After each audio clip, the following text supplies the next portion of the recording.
What are you waiting for? A sign? A perfect moment? More motivation? The perfect moment doesn't exist. You say you're tired. You say life is hard. You say nobody understands you.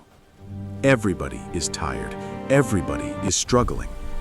The difference is this: some people move anyway.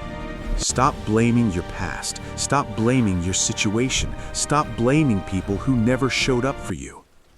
You don't need permission to change your life. If you keep doing what's easy, your life will stay hard. But the moment you choose discipline, everything starts to change. No one is coming to save you. No one is going to hand you success. No one owes you anything. And that's not weakness, that's power. Because when you accept responsibility, you take control. Your mornings matter. Your habits matter. Your effort matters. Stop talking about what you will do. Stop promising yourself tomorrow. Tomorrow is a lie we tell ourselves to stay comfortable today. This is your moment. This is your chance, right here, right now.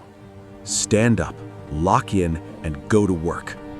No excuses, no delays. Just action. It's grind season.